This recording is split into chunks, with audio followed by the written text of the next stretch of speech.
Hello everyone. So today was dressing removal day. Finally got to take the dressing off. It's been a huge difference in my mobility since I was able to take that off. A lot more comfortable because it was itching from the Tegaderm on my skin. It was just irritating it and just causing it to itch like all get out. So I was able to take that off early this morning. So as you can see, still have the steri strips in. They'll be in for another 2 weeks until I go to my follow-up, and they'll take a look at it and decide whether they need to remove it or put more strips there. It still itches, which lets me know it's healing. As you can see, I don't really have a lot of swelling in the area, so that's really great. I do have the dysphagia that did start coming in about day 2 or 3, so it's a little difficult at times to swallow, so I'm mindful what it is that I drink. I try not to drink waters really quick because I still need to hydrate, and as much as I do love drinking my juices and things like that, I just feel the most hydrated when I'm drinking my water. Even my carbonated water, which is a little bit easier to take down because of the carbonation. And I have plenty of those because I love my bubbles. I've learned that it's not necessarily sodas I like, it's the carbonation behind it. So I buy a lot of carbonated waters that are flavored. So that helps with the decrease in sugar intake in that regard. Appetite is starting to pick up a little bit.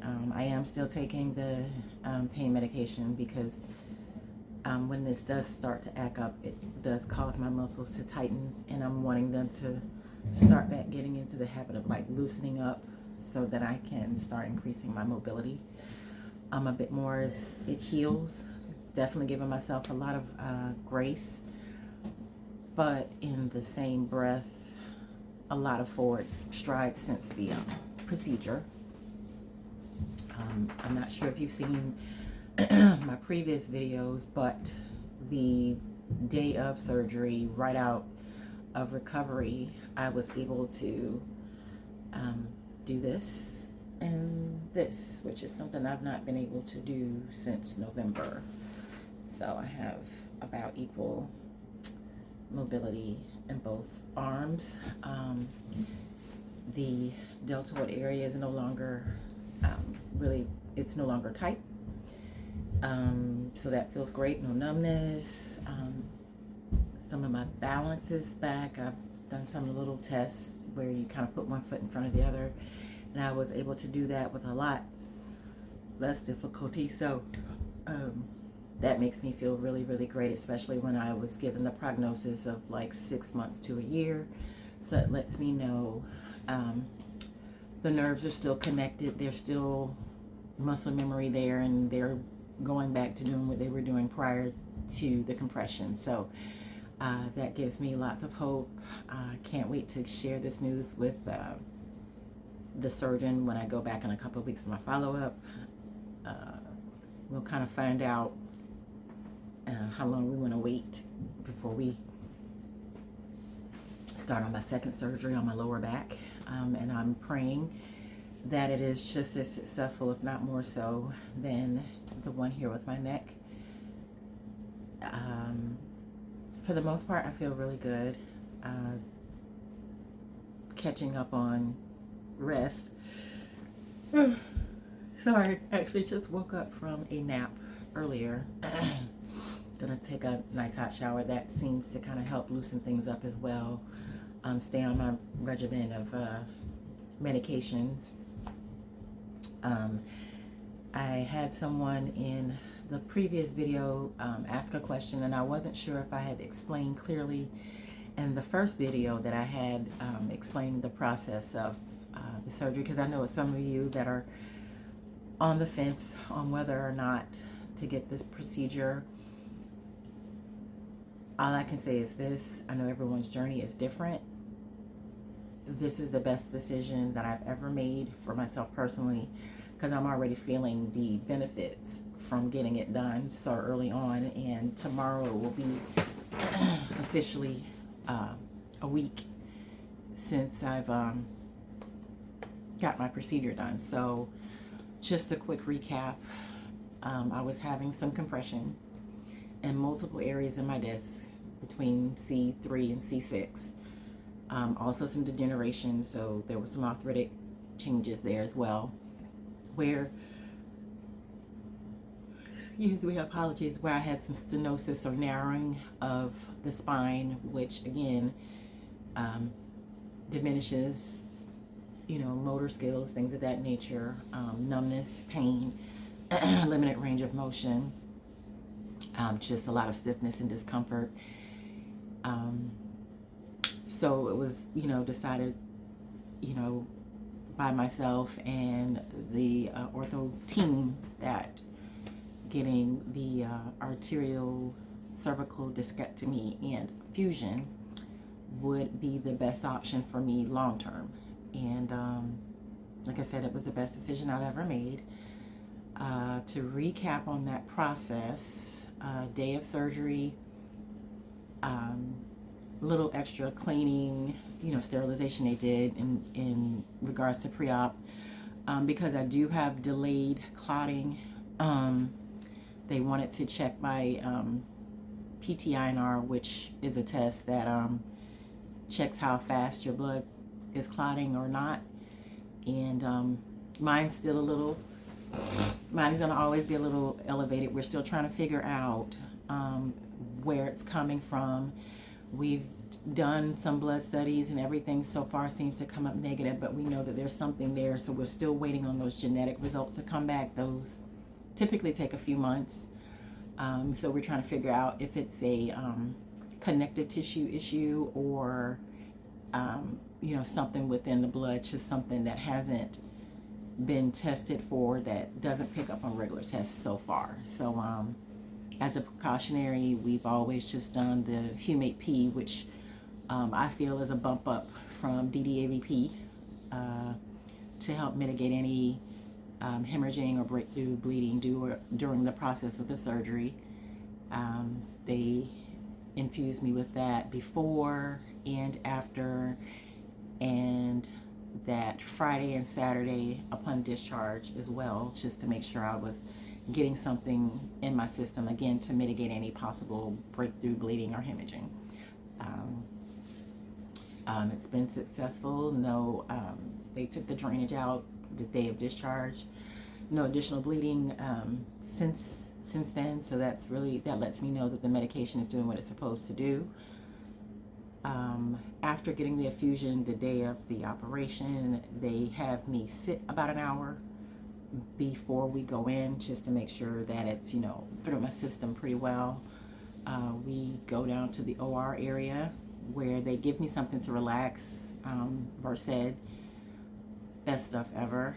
They just kind of help you relax before they go in, and anesthesia takes over.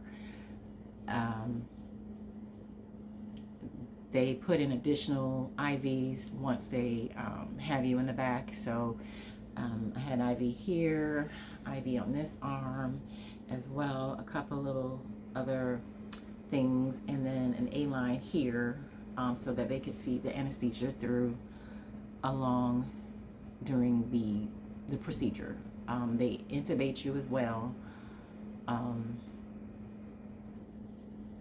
and it had to have been it probably went on a little bit longer, because I remember waking up in recovery around maybe 8 o'clock that evening, but when I woke up I was very alert for about 24 hours. Sometimes the anesthesia, depending on your tolerance with your body, has a habit of doing that, and because my body is highly tolerant to pain meds and pain threshold, it usually takes a little bit longer or a little bit more to hit where the pain is. The good thing is I was alert, but the medication, I wasn't having any discomfort, which I'll take that any day.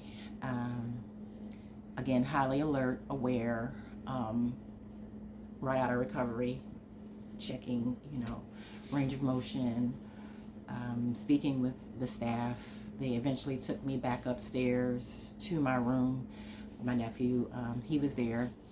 He stayed the night just to make sure everything was okay, so that was nice, and I appreciated that to the highest, him taking me there and sticking with his auntie. So it was nice to have family support. I believe my niece came while I was in surgery, sitting with him in the waiting area. And Wellstar MCG in Augusta, I have no complaints. Staff was great. They took really good care of me. The doctors, the nurses, the techs, even the dietitian people that come in to bring you your meals. Everybody was wonderful. I'm just trying to remember, I can go into what the procedure entailed based on the conversation, because, once you're out, you're out.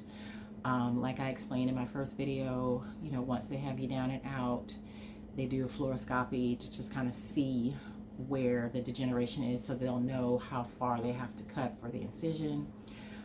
Once they make that incision, they put in what they call retractors to kind of pull the muscles and everything back so that they can get to see where your spine is, where the damage is, so that they can go in and do the repairs.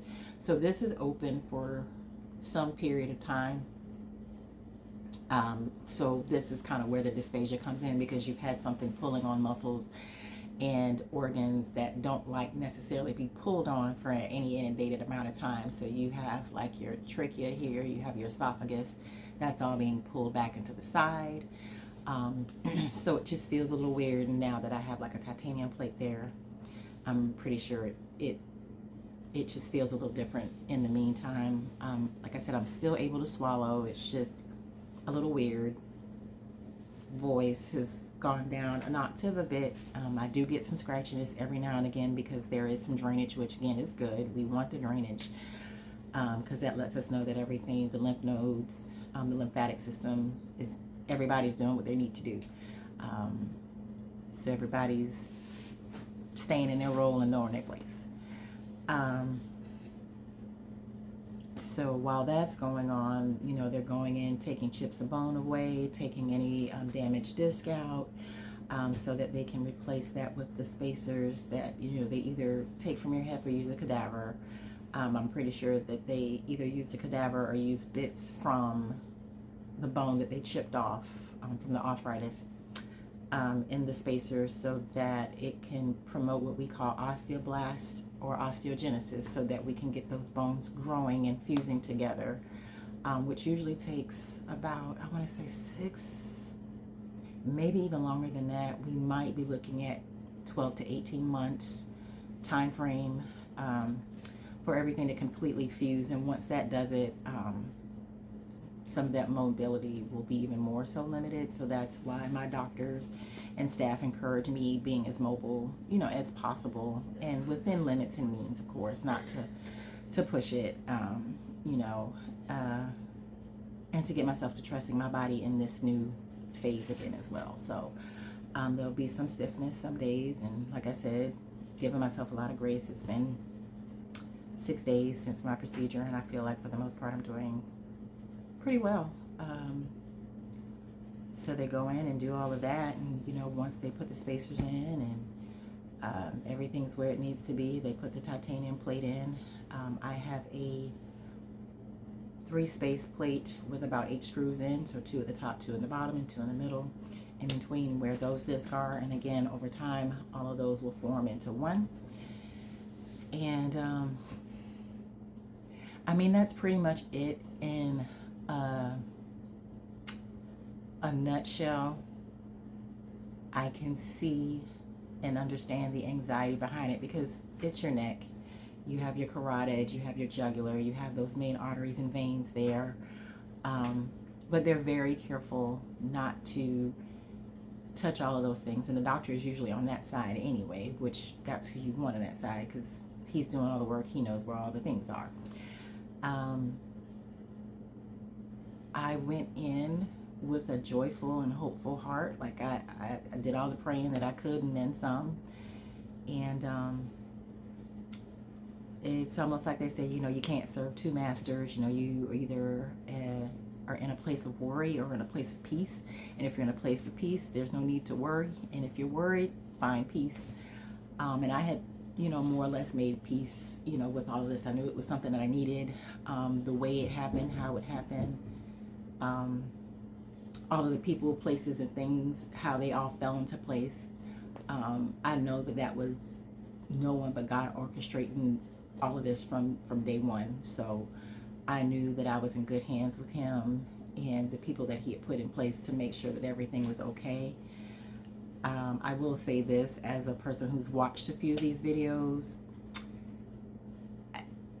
you can watch the videos. They are helpful because they are, pretty informative as to giving you understanding of the process. But when it's all said and done, it's nothing to do but to do it.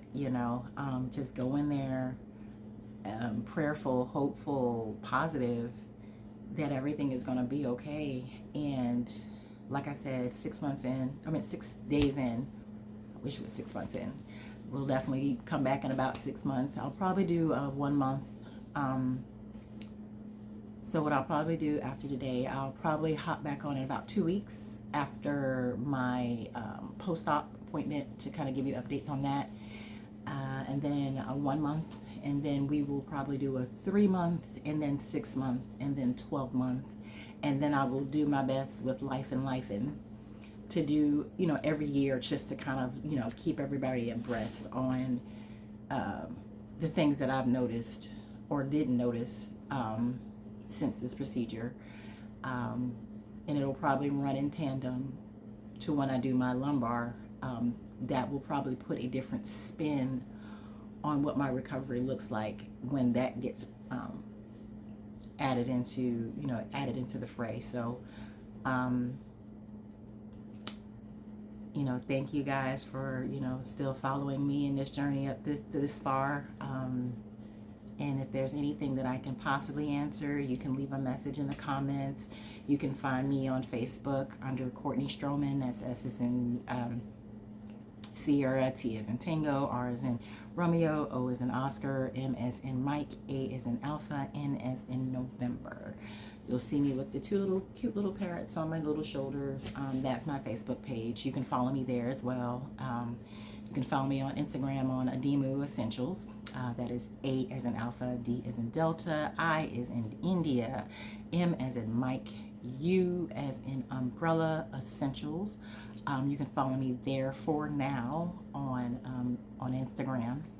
I also have a podcast on Spotify, which is White Phoenix Rising. You can also keep following me here on YouTube under the same name, White Phoenix Rising, in this journey. And I'll probably be speaking on other things, as time progresses. But this has definitely been something I felt tasked with to educate and hopefully inspire others who are going through pain and discomfort, that you don't have to suffer. There's no gold medals that you get for suffering and being some martyr saying, oh, look at all the things that this person can do in this state. There's no reward in that. And if there's anything that you can do to make yourself feel better, do your due diligence, do your research, ask all the questions, be your biggest advocate. Get that relief that you deserve. You deserve it. I was just, again, very fortunate to be in a position with my job to where, a lot of things were covered, to where I could allow myself prehabbing, which, basically is getting myself in that mental, emotional space before my procedure. I had about 3 months to do that because I wasn't able to do my job because of the stenosis and everything. I type.